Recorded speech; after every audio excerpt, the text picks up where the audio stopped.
Hi hello నమస్తే welcome back to my channel Nayaki's kitchen. అందరూ బాగున్నారా? నేను బాగున్నానండి. మీరు కూడా చాలా బాగున్నారని అనుకుంటున్నాను.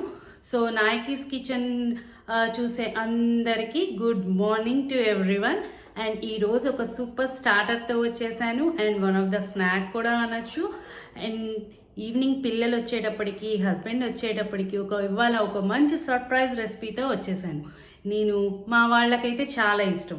కోర్స్ అది ఇష్టపడని వాళ్ళు ఎవరు ఉండరు అనుకోండి. సో అది ఏంటి అనుకుంటున్నారా? డెఫినెట్గా మీ అందరికి కూడా నచ్చుతుందండి. వెజ్ స్ప్రింగ్ రోల్స్ తయారు చేయబోతున్నాను నేను ఈరోజు. సో మీరు కూడా నాతో పాటు చేయడానికి సిద్ధంగా ఉన్నారని అనుకుంటున్నాను. నేనైతే సిద్ధంగా ఉన్నాను చేయడానికి. సో మీరు కూడా రెడీగా ఉండి దాని ఇంగ్రీడియంట్స్ అన్నీ నోట్ చేసేసుకొని నాతో పాటు మీరు కూడా చేసేసేయండి. ఎలా వచ్చిందన్నది మాత్రం కామెంట్ రూపంలో తెలియచేయండి. సబ్స్క్రైబ్ చేసుకొని వాళ్ళు ఎవరైనా ఉంటే సబ్స్క్రైబ్ చేసుకోండి. చేసిన వాళ్ళు ఉంటే లైక్ అండ్ షేర్ చేసేయండి. మర్చిపోకుండా ఇన్స్టా అండ్ ఫేస్బుక్ కూడా ఫాలో అయిపోండి. ఇంకా ఆలస్యం చేయకుండా త్వరగా రెసిపీలోకి వెళ్ళిపోయేసి ఇంకా మన వంట ప్రావీణ్యం స్టార్ట్ చేసేద్దాం. రండి. కి కావాల్సిన వెజ్జీస్ వచ్చి cabbage, carrot, capsicum, onion, ginger and garlic. ఇప్పుడు చాపింగ్ చూద్దామా? ఇప్పుడు ఆనియన్స్ కట్ చేసుకుంటున్నాను. అన్నీ పొడుగ్గా కట్ చేసుకోవాలండి. ఇలా స్లైసెస్గానే కట్ చేసుకోవాలి. ఈ సైజులో కట్ చేసుకో, ఇట్లా కట్ చేసుకోవాలి. కట్ చేసుకొని ఇవి ఇలా పెట్టి స్లైసెస్గా చేసుకోవాలి. చూసారా క్యాబేజ్ ఎంత మంచిగా స్లైసెస్గా వచ్చేసిందో. జింజర్ గార్లికేనండి. ఈ రెండు కూడా మంచిగా చిన్న చిన్న పీసెస్ చేసుకుందాము. పీసెస్ చేసుకొని పెట్టేసుకున్నాను. ఇప్పుడు అన్ని వెజ్జెస్ కూడా రెడీగా ఉన్నాయి కదా, ఇవి రెడీగా ఉన్నాయి. ఇంకా మనం నెక్స్ట్ ప్రాసెస్ ఏంటనేది చూసేద్దాం. రెడీస్లో యూస్ చేసే సాసెస్ ఏంటంటే కొద్దిగా సోయా సాస్ యూస్ చేస్తాము, vinegar and red chilli sauce and green chilli sauce and ఇది ఆప్షనల్ అండి. నేను షెజ్వాన్ సాస్ కూడా యాడ్ చేస్తున్నాను.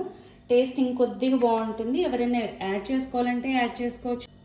అండ్ ఫైనల్లీ కొద్దిగా టమాటో కెచప్, ఇవన్నీ కూడా యాడ్ చేస్తాము. స్టవ్ ఆన్ చేసుకొని ఒక ప్యాన్ పెట్టుకుని ఇప్పుడు ఒక 2 స్పూన్స్ ఆయిల్. ఇప్పుడు ఫస్ట్ జింజర్ గార్లిక్ వేసేద్దాము. ఒకసారి మిక్స్ చేసేద్దాము. వేగింది, మనం ఆనియన్స్ వేసేస్తాము. ఒకసారి ఈ రిమైనింగ్ వెజ్జెస్ కూడా వేసేద్దాం. ఒకసారి టాస్ చేసుకున్నాము.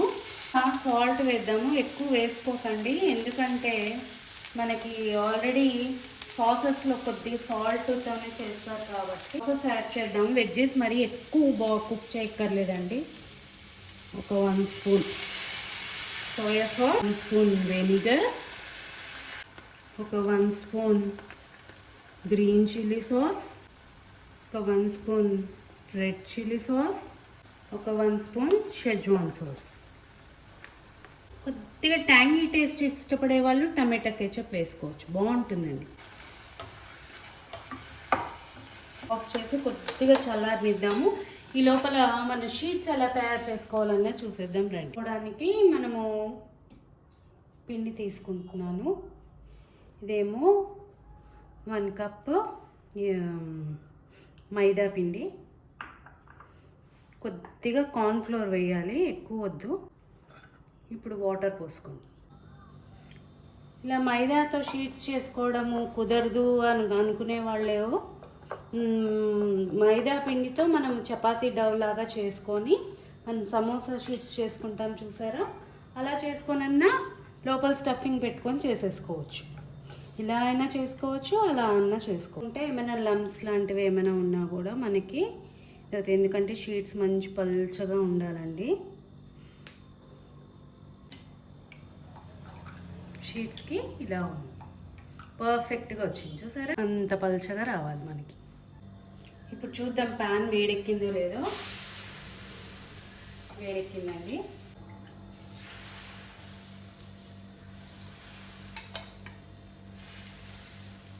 కోసం కదా, ఇప్పుడు దీన్ని ఇలా వేసేసేయాలి.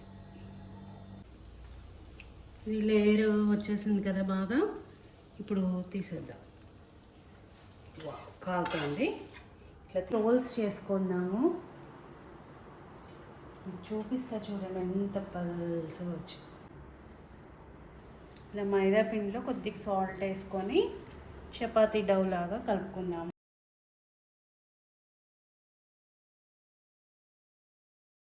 ఫస్ట్ స్టఫింగ్ పెట్టి ఇలా ఫోల్డ్ చేసాం కదా, తర్వాత ఇలా పెట్టాలి, తర్వాత ఇలా పెట్టాలి. ఇప్పుడు దీన్ని ఎంత ఇదిగా అంటే అంత ఇదిగా దగ్గరగా ఫోల్డ్ చేసుకొని ఇలా రోల్ చేసేస్తాం. ఇప్పుడు చేసి పెట్టుకున్న రోల్స్ని అలా ఆయిల్లో డీప్ ఫ్రై చేసుకోవాలి, కొద్ది గోల్డెన్ బ్రౌన్ కలర్ వచ్చేదాకా. అంతేనండి, మన స్ప్రింగ్ రోల్స్ రెడీ అయిపోయినాయి తినడానికి. నచ్చిందా? అయితే please like, share and subscribes to Nayaki's kitchen and thanks for watching. మళ్ళీ ఇంకో మంచి రెసిపీతో మీ ముందుకు వస్తాను.